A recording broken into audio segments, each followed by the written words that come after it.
Why does the United States support Israel? Well, there's a history, and a very interesting one. It actually goes back a long time. One thing to remember is that Christian Zionism is a very powerful force, which goes back long before Jewish Zionism. In England particularly, Christian Zionism was a powerful force among British elites. It's part of the motivation for the Balfour Declaration and for Britain's support for Jewish colonization of Israel. Remember, the Bible said, and that's a big part of British elite culture. Same in the United States. Woodrow Wilson was a devout Christian who read the Bible every day. So did Harry Truman. In the Roosevelt administration, one of the leading officials, Harold Ickes, once described the return of the Jews to Palestine as the greatest event in history. It's realizing the lesson of the Bible.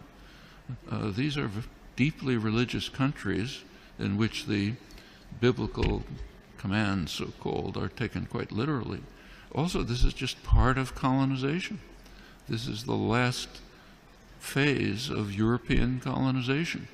And notice that the countries that are most strongly in support of Israel are not just the United States.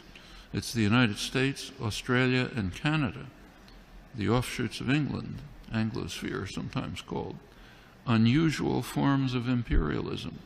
These are settler colonial societies, societies in which not like India, not like the British in India, say, societies, South Africa was a little like this, or Algeria under the French, settler colonial societies in which the settlers came in, essentially eliminated the native population, also driven by religious principles, very religious groups driven by Christian Zionism.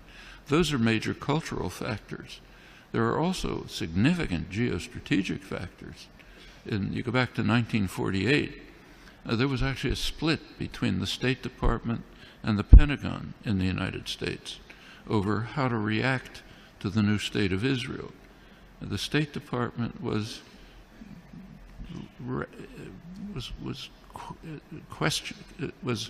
not committed strongly to Israeli conquests, the establishment of the state, and was concerned about the refugees.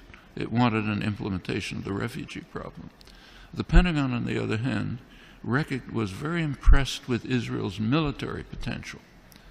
The Israeli military successes, if you look back at the internal record and declassified, the Joint Chiefs of Staff described Israel as the second largest military force in the region after Turkey and a potential base for U.S. power in the region.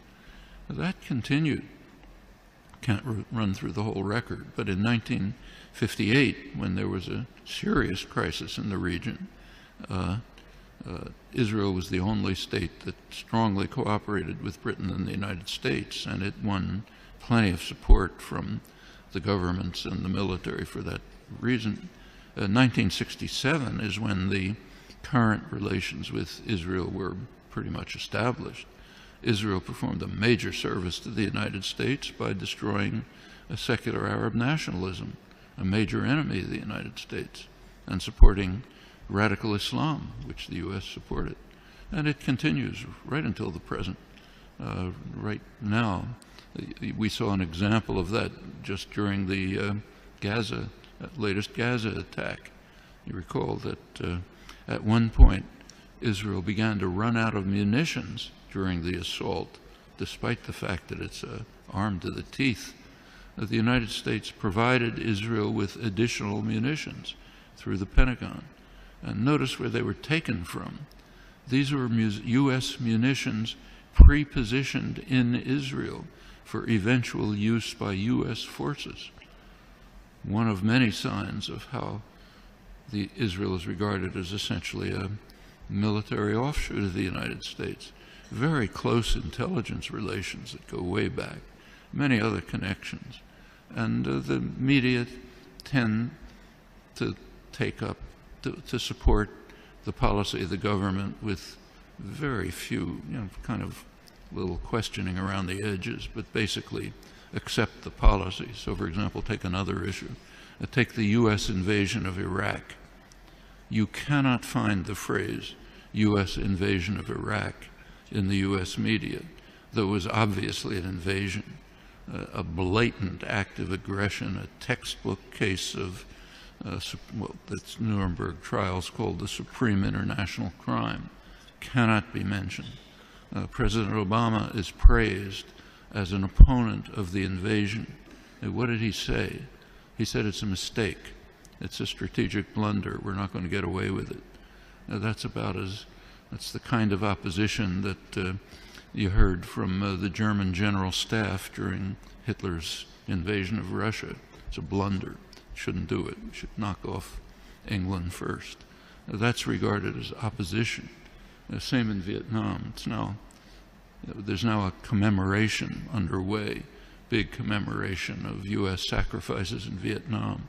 Try to find the phrase U.S. invasion of South Vietnam there or anywhere in the past year since 1961 when it took place. Non-existent, maybe on Democracy Now, what I write, but way out at the fringe. And this is not unique to the United States. Take, say, Britain. Right now there's interesting debates in the British literary journals, like the Times Literary Supplement, as to whether Britain should finally begin to recognize the genocidal, the word that's used, genocidal character of British colonization hundreds of years ago. Should Britain begin to face it?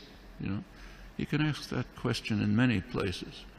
The tendency of the intellectual community to go along like a herd in support of state power, private power, is just overwhelming.